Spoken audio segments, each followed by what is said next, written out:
Current Production.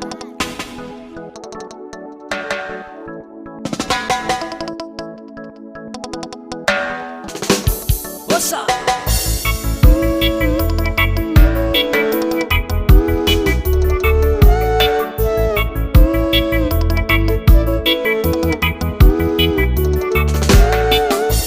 Mandiatani lavambani langyo metle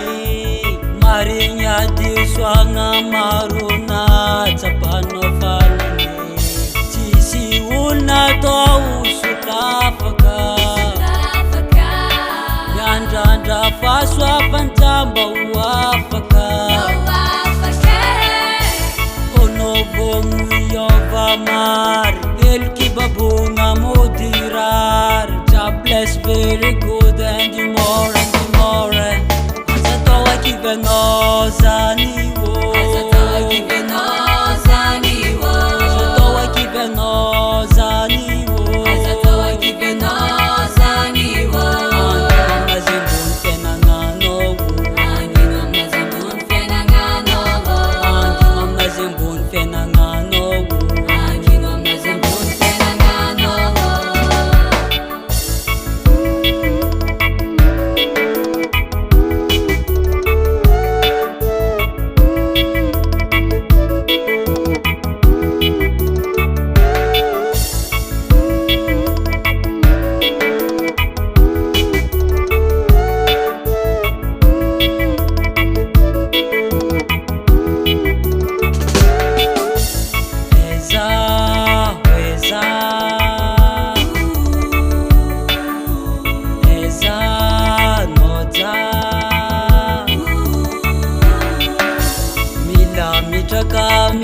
Miandrandalanyiti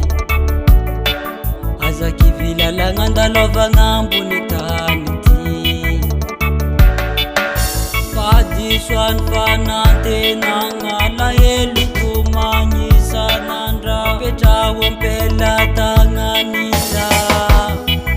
Azatoa kivenoza niwo Azatoa kivenoza niwo Azatoa kivenoza niwo Azatoa kivenoza niwo Anginamazimbun fenangano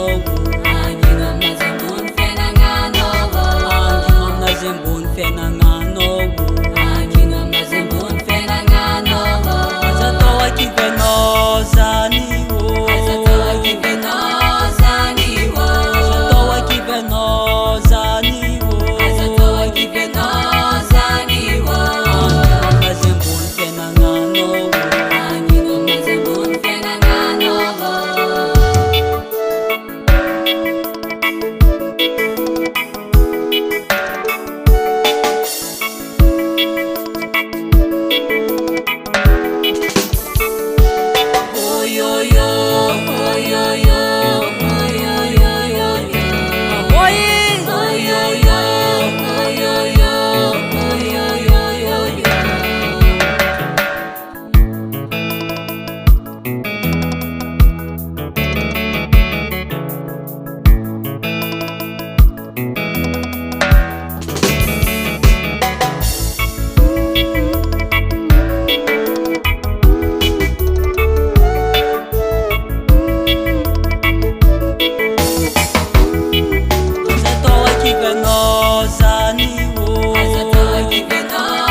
Anginamazimbun fenangano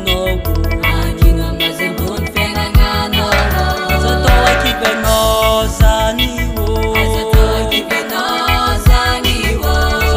kivenoza